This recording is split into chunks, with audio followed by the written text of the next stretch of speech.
Hi నమస్తే, welcome to Mara media. నేను మీ కేవీఆర్. చంద్రబాబుకి ఎందుకో ప్రైవేటైజేషన్ అంటే చాలా ప్రేమ. ఇంకా అది గత 14 ఏళ్ళ నుంచి చూస్తూనే ఉన్నది ఆయన పాలనలో. ఇప్పుడు కొత్తగా అంటే ఆయన నుంచి ఆశించడానికి కూడా ఏం లేదు. వైఎస్ జగన్మోహన్ రెడ్డి విద్యారంగాన్ని వైద్య రంగాన్ని ఎంతో గొప్పగా తీర్చిదిద్దిన క్రమంలో ప్రజలకు గడప గడపకు విద్యను వైద్యాన్ని అందించేందుకు శక్తి వంచన లేకుండా కృషి చేసిన సంగతి తెలిసిందే. దేశవ్యాప్తంగా వైఎస్ జగన్మోహన్ రెడ్డి సంస్కరణలు వేణువుల్లో పొగిడిన సంగతి కూడా చూసినాం. అయితే అట్లాంటి పాలనను గద్దెదించేందుకు వీళ్ళు ఎన్ని కుట్రలు చేసినారో చూసినాం కదా. ఇప్పుడు అంటే అంతకు మించిన సంక్షేమాన్ని అందిస్తామనే కదా వీళ్ళు అధికారంలోకి వచ్చింది. అందుకే కదా ప్రజలు 164 సీట్లు ఇచ్చింది. దీనికి వీళ్ళు ఇస్తున్న రిటర్న్ గిఫ్ట్ ఏంటంటే ఇప్పటికే విద్యారంగాన్ని సంకనాకి ఇచ్చేసినారు. నూజివీడుతో సహా ఐఐటి క్యాంపస్లు ఏవైతే ఉంటాయో ఆ నూజివీడుతో సహా అంటే అత్యున్నత ప్రమాణాలతో నడిచే విద్యా సంస్థల మొత్తాన్ని ఎండబెట్టినారు. ఫుడ్ పాయిజన్ కేసులు రోజుకొకటి వెలుగు చూస్తూ ఉన్నాయి. ఆఖరికి అపోలో లాంటి హాస్పిటల్స్లో కూడా ఫుడ్ పాయిజన్ కేసులు వెలుగు చూస్తూ ఉన్నాయి. ఇదంతా ఏంటంటే ప్రైవేటుకు దోచిపెట్టే కుట్ర కాదు, చంద్రబాబు గారి విజన్ అని చెప్పడం కరెక్ట్. తాజాగా వైఎస్ జగన్మోహన్ రెడ్డి మొత్తం 22 కాలేజీలకు, మెడికల్ కాలేజీలకు శ్రీకారం చుట్టి అందులో 17 కాలేజీలను పూర్తి చేసి మరో 5 కాలేజీలు నిర్మాణం దశలో ఉన్న నేపథ్యంలో పెద్ద ఎత్తున ఆంధ్రప్రదేశ్కు మెడికల్ సీట్లు, మెడికల్ ఫెసిలిటీస్ అందించే క్రమంలో అంటే ఒక అడ్వాన్స్డ్ లెవెల్కి ఆంధ్రప్రదేశ్ వెళ్తున్న తరుణంలో దాన్ని మధ్యలోనే కట్టుకొట్టేలాగా చంద్రబాబు ఏం చేసిండు, మీరు ఇచ్చే కేంద్రం నుంచి వచ్చే మెడికల్ సీట్లు మాకు వద్దు అని ఒక జీవో పాస్ చేయించి ఇప్పుడు ఈ మెడికల్ కాలేజీలను ప్రైవేట్ పరం చేసేదానికి గేట్లు ఎత్తిండు అనమాట. ఒకసారి ఆ వార్తను చూద్దాం. వైద్య విద్య కలచిద్రం, ఇక ప్రైవేట్ మెడిసిన్. 5 కొత్త ప్రభుత్వ మెడికల్ కాలేజీలకు సర్కారు మోకాలడ్డు. ప్రైవేట్కు కట్టబెట్టేందుకు అనుమతులను అడ్డుకుని విద్యార్థుల ఆశలపై నీళ్లు. బాబు ప్రైవేట్ మోజుతో ఈ ఒక్క ఏడాది 700 ఎంబీబీఎస్ సీట్లు కోల్పోయిన రాష్ట్రం. పులివెందులకు ఎన్ఎంసీ మంజూరు చేసిన 50 సీట్లను ఏకంగా లేఖ రాసి అడ్డుకున్న బాబు సర్కార్. వచ్చే ఏడాది ప్రారంభించాల్సిన 7 కాలేజీల నిర్మాణ పనులు అటకెక్కించిన వైనం. దీంతో మరో 1050 సీట్లు, మొత్తంగా 12 కాలేజీల ద్వారా 1800 సీట్లు కోల్పోతున్న విద్యార్థులు. లక్షలాది మంది విద్యార్థుల భవిష్యత్తు అగమ్య గోచరం. రాష్ట్ర విద్యార్థులు వైద్య విద్య కళలను సీఎం చంద్రబాబు ఛిద్రం చేసింది ప్రభుత్వం. P4 జపం చేస్తూ ప్రభుత్వ వైద్య కళాశాలను ప్రైవేట్కు కట్టబెట్టే కుట్రను తెరదీసింది. అందులో భాగంగానే 5 ప్రభుత్వ కొత్త మెడికల్ కాలేజీలకు నేషనల్ మెడికల్ కమిషన్ ఎన్ఎంసీ నుంచి అనుమతులు రాకుండా తాజాగా అడ్డుపడింది.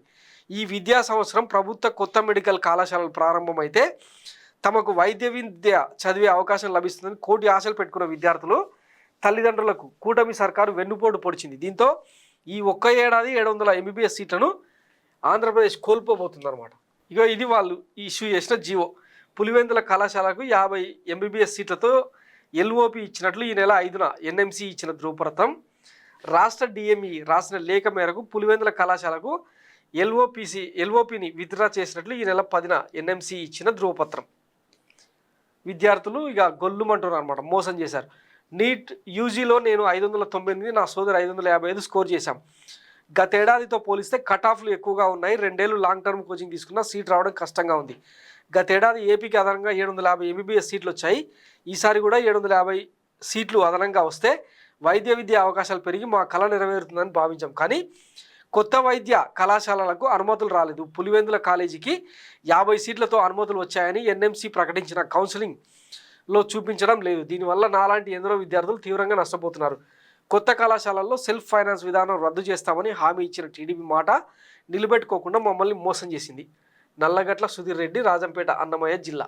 సో ఇది పరిస్థితి. సర్వం సిద్ధం చేసిన ససేమిరా 2024-25 విద్యా సంవత్సరం నుంచి మదనపల్లె, మార్కాపురం, పులివెందుల, ఆదోని, పాడేరు నూతన ప్రభుత్వ వైద్య కళాశాలల్లో 150 చొప్పున మొత్తం 750 ఎంబీబీఎస్ సీట్లతో అడ్మిషన్లు ప్రారంభించేలా వైఎస్ఆర్సీపీ హయాంలో వైఎస్ జగన్ కృషి చేశారు. జాతీయ వైద్య కమిషన్ ఎన్ఎంసీ నిబంధనలకు అనుగుణంగా 5 చోట్ల బోధనాస్పత్రులను అభివృద్ధి చేశారు. కళాశాల బోధనాస్పత్రుల్లో అవసరమైన పోస్టులను మంజూరు చేసి ఎన్నికలు ముగిసే నాటికి 70 నుంచి 80% పోస్టుల భర్తీ చేపట్టారు.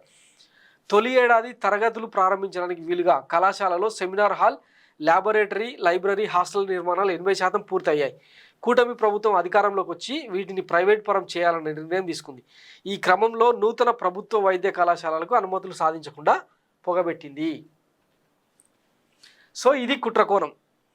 మనం ఎప్పుడు కూడా అంటే ప్రజల కోణంలో పాలసీలు చేయడం అనేది జన్మలో జరగని పని.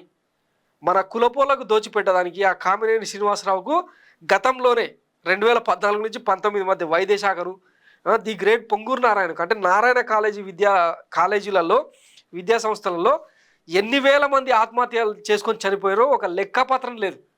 తల్లిదండ్రులు ఫీజులు కట్టలేక అట్లాంటి చేతుల్లో విద్యాశాఖ పెట్టినప్పుడే మీ చిత్తశుద్ధి ఏందన్నది గతంలోనే తెలిసింది. అయినా కానీ ఈ జనానికి బుద్ధి లేక మీకు ఓటేసినట్టు.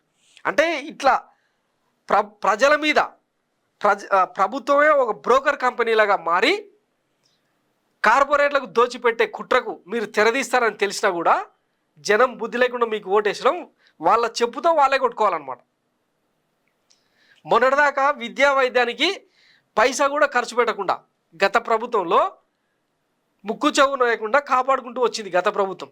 ఇప్పుడు ఇంకా అవన్నీ లేవు. అట్లా చేస్తే మనం అంటే సోమరిపోతులను చేసినట్టు అవుతుంది కదా, సోమాలియా అవుతుంది రాష్ట్రం, లేదంటే శ్రీలంకనో వెనిజులానో ఇట్లా అవుతుంది అనమాట. అట్లా ప్రచారం లేపాలి. సిగ్గులేని జన్మలు. ఈ వార్తను ఒక్క పచ్చపత్రికడు కూడా రాయలే. ఒకవైపు కేంద్ర ప్రభుత్వం ఏమో రాబోయే 20 ఏళ్లలో వైద్య రంగంలో విప్లవాత్మక మార్పులు తీసుకురావాలని చెప్పి పార్లమెంట్ నియోజకవర్గం ఉన్న ప్రతి జిల్లాను యూనిట్గా తీసుకొని ఒక్కొక్క వైద్య కళాశాల నిర్మించాలని చెప్పి ఆదేశాలు జారీ చేస్తే ఇక్కడ తెలంగాణలో కట్టినరు, ఆంధ్రాలో కూడా ఆల్మోస్ట్ నిర్మాణాలు పూర్తి చేసుకున్నాయి. ఉన్న వాటిని వాడుకొని వాటిని అంటే ఇన్ఫ్రాస్ట్రక్చర్ డెవలప్ చేయడానికి మీకు ఏం నొప్పి అవుతుంది? మహా అయితే ఎంత ఖర్చు అవుతుంది? ఆల్రెడీ కేంద్రం చెప్పిన నేపథ్యంలో వాళ్ళు ఇచ్చే సబ్సిడీలు, రాయితీలు, నిధులు అన్నీ వస్తాయి కదా. అట్లా కాదు. ఎందుకంటే జనం నుంచి మొక్కుపిండి ఒక్కొక్క రోగానికి ఇంత అని డబ్బులు ఖర్చు పెట్టి వసూలు చేయాలి కదా. ఆ సొమ్ములంతా మన కులపోలకు దూరం అయ్యే ప్రమాదం ఉంది కాబట్టి అంటే ఈ గవర్నమెంట్ బోధనాసుపత్రులు, హాస్పిటల్ అన్నీ అందుబాటులోకి వస్తే మన కులపోళ్ళ హాస్పిటళ్ళు, మన మెడికల్ మాఫియా అంతా కూడా డబ్బులకు దూరం అవుతుంది కదా. ఇది కుట్రకోణం అనమాట. సో ఇక వీళ్ళను ఏం చేస్తే బాగుంటుందో ఇక నిర్ణయించుకోవాల్సింది ఆంధ్రప్రదేశ్ ప్రజలే. ఆలోచించుకోండి. Thanks for watching Myra media. నేను మీ కేవీఆర్. Thank you.